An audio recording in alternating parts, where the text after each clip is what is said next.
not in a good position. You don't have the cards right now. With us, you start having cards. Right now, you don't. You're playing cards. The world remembers that moment, an Oval Office clash that stunned both allies and critics.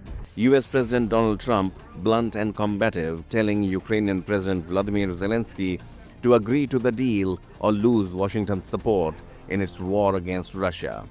It was a diplomatic slap and a moment that marked a turning point in U.S.-Ukraine relations. But months later, they met again, quietly, at the Vatican under the shadow of global mourning. The body language was icy, the conversation was guarded. But the gears of geopolitics had begun turning. Now those gears have clicked into place. This week, Washington and Kiev signed a critical deal, the U.S. Ukraine-Reinvestment Fund, a seemingly technical agreement, but in reality, an arm-twisted bargain. At its heart, Ukraine's vast storehouse of critical minerals, and in exchange, future American weapons and continued political support.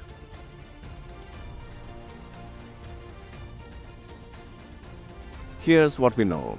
The deal, framed as a reinvestment plan, will give the United States strategic access to Ukraine's rare earth elements, lithium, titanium, uranium, graphite, minerals that power not just fighter jets and satellites, but the electric vehicles and energy grids of tomorrow.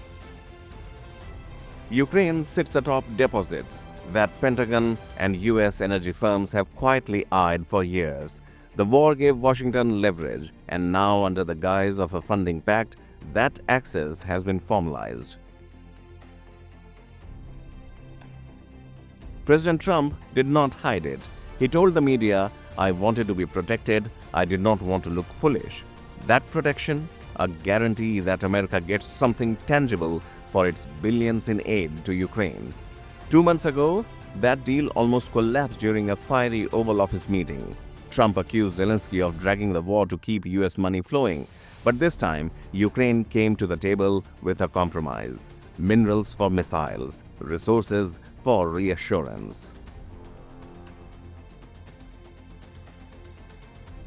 Why does this matter? Because the war isn't just being fought with tanks and troops. It's being fueled by resources. Titanium makes Ukraine's wings and America's too.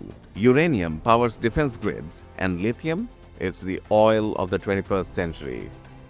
For the US, this deal helps secure supply chains that China currently dominates. For Ukraine, it's survival, both militarily and economically.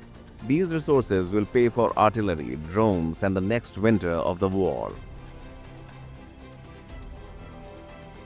But the world is watching. Russia sees this not just as a military pact, but as a deeper Western incursion. Moscow's state media calls it resource colonization. NATO remains silent. Europe stays cautious. So what does this mean then?